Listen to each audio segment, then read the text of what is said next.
Hey,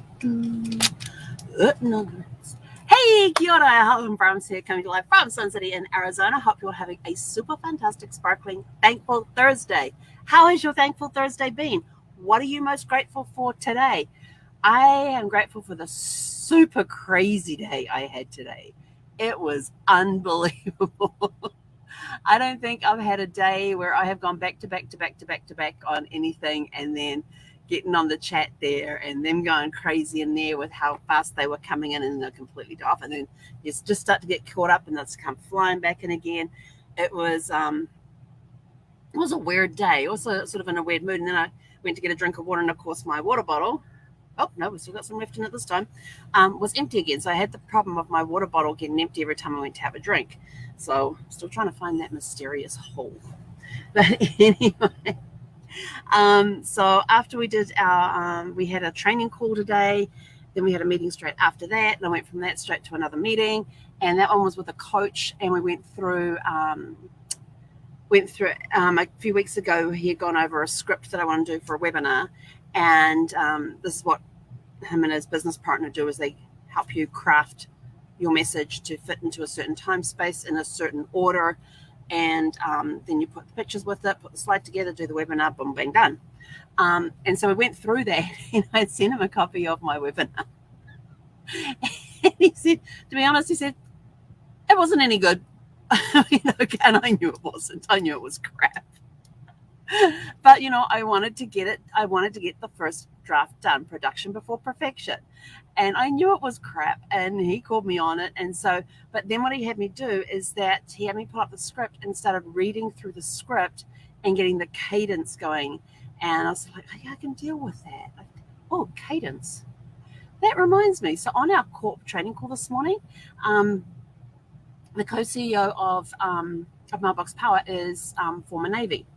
And so he took today being Veterans Day, and he did something a little different. He said, for those of us that have been in the military or have been around those in the military, he said, what are some of the things that you learned in the military that is now converted into your civilian life?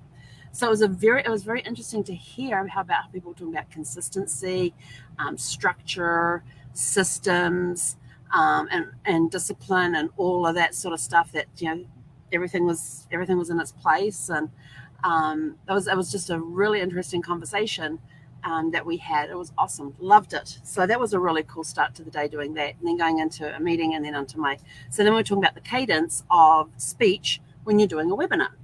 And even if you've got to be honest, okay, yes, I did drama all through my school years. I did drama. I was in the school plays and the classroom play. We even did ones in the classrooms. I was in the classroom plays. I was in the school plays. I had no problem being on stage. I was in musicals for our youth group. So I had no problem being on stage. And but when I get up and following scripts that way, but when it comes to doing presentation, give me bullet points and I'll talk. I'm not a read a script person when it comes to doing a presentation. So doing this webinar with a script was a challenge for me, which is good because it's something new. You learn, you grow. You make a change, you learn, you grow. And you keep doing that throughout. So and I explained this to Bill, my coach I was working with today. And so we're talking about that, and he says you just got to know it well enough that you can just rattle it off. And I'm like, yeah, but I'm more of an off the cuff person. What are we at? Day 834 of off the cuff. Have you ever seen me follow a script? There has been times I have read stuff out, which is obvious when I read it, but I sit here with bullet points. If you could see here's my notes for this morning. Here's my notes for tonight. That's it. Everything else is in its place.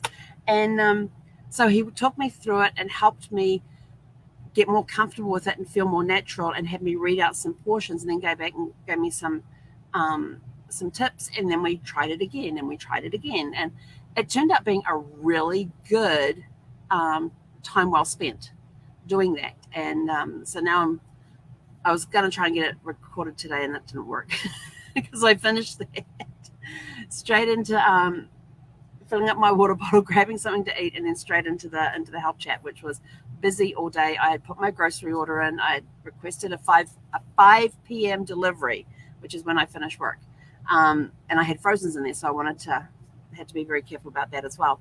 And they turned up at 4:15. I was in the middle of a small lull on the chat, and as I'm pulling the groceries inside, because I couldn't leave them outside, I had frozen food in there, and going through the bags, finding all the frozen stuff. Now, I have a suggestion for those who do grocery shopping for other people. Put like stuff with like in bags. If you got frozens, put the frozens together. If you got refrigerated stuff, put the refrigerated stuff in. Do not put meats with cheeses or dairy, anything dairy. Do not put cleaners in any of your bags unless they're with other cleaners. They don't go in any of the food bags. But this one wasn't packed like that. It's just he did have frozen stuff and non-frozen stuff mixed together, and but think logically. Like stuff goes with. I mean, bread. This is one thing I loved about going grocery shopping is Brad would always unload the cart onto the conveyor belt, and he had his system. It was frozen stuffs first, then the refrigerated dairy, then the eggs went at the end, and he had everything like all the canned food went together, all of the any breads, all the baking goods went together, so everything was like with like. And he would organize the entire cart onto the conveyor belt, and I just left him to it. That was his little happy place. So he was happy to do that. So I had to rifle through the bags, pull out all the frozen stuff. Then I went to put it in my freezer, and I'm like, this ain't gonna fit. So I was literally shoving stuff in places like, but I want that for dinner. And then I read on the back, it said, keep frozen until use. And I'm like, okay, it's going to be at least a couple hours before I get to this. So it's probably not a good idea to leave it in the refrigerator even. So I finally managed to get things, and it meant taking some stuff out of boxes. So you could put the individual items into the freezer, which helped a lot. But now I still got to go back and resort it because it's kind of just packed in there, and there's not a lot of space for the cold air to flow. So I have to go get it flowing again. And in the refrigerator, was just like throw everything in there, and we'll sort out, because I have different places where things go in the refrigerator and stuff, and it was just like we just need to get this stuff in there, get back to the desk, and meanwhile I could hear the chat going ding, ding, ding, ding, and I'm sitting there going. But I got back, and it wasn't as crazy as I thought it was. It was just people replying to stuff I had either asked them to do or asked for information, or they were replying to a comment that I'd made for them.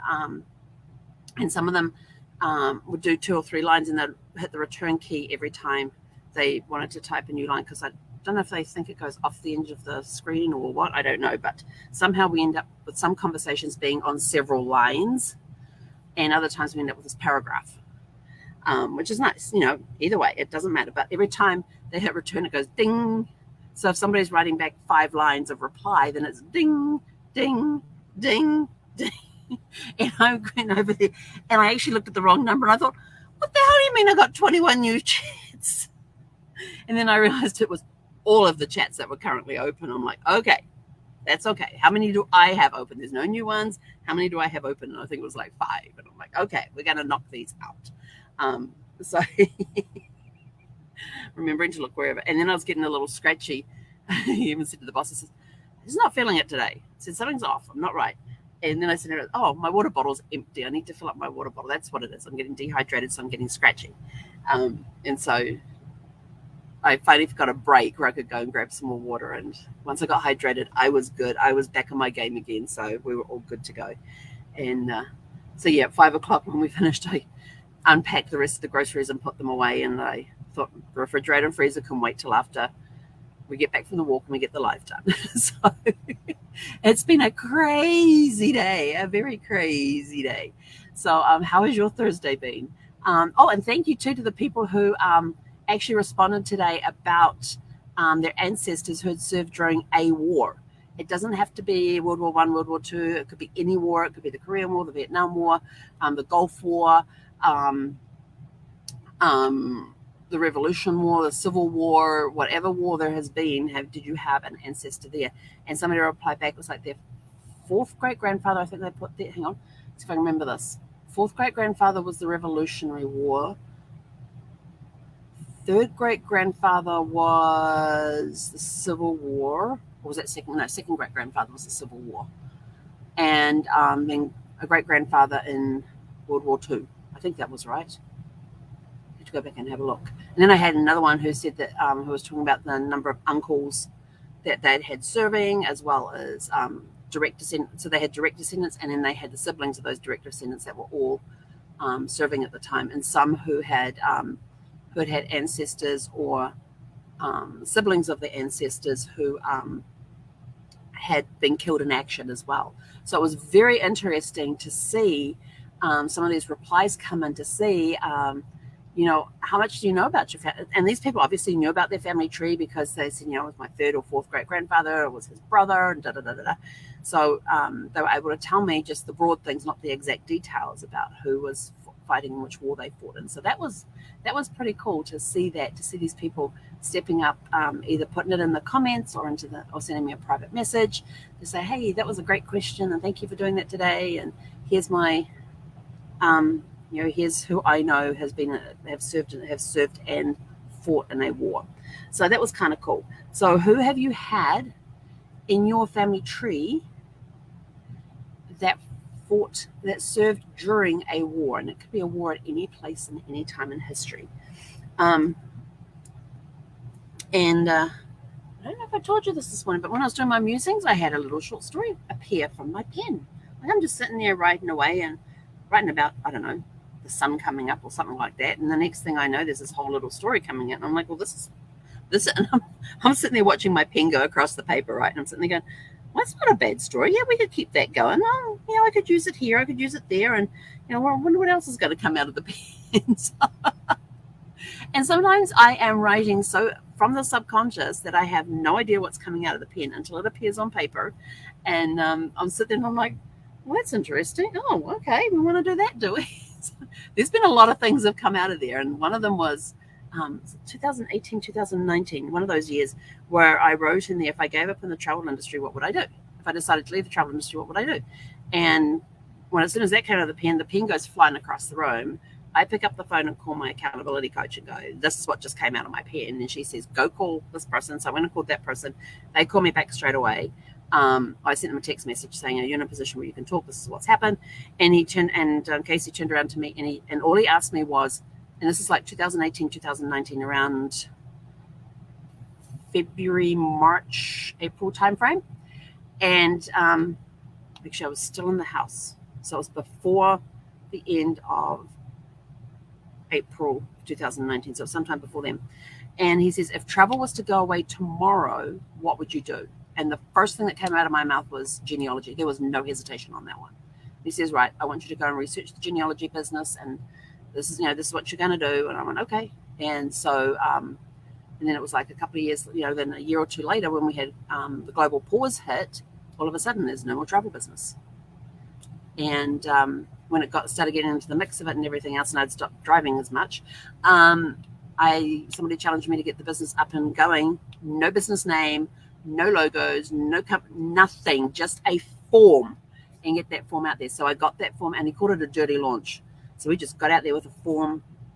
They challenged me on Saturday. I said, can you have it done by Friday? I went, yep.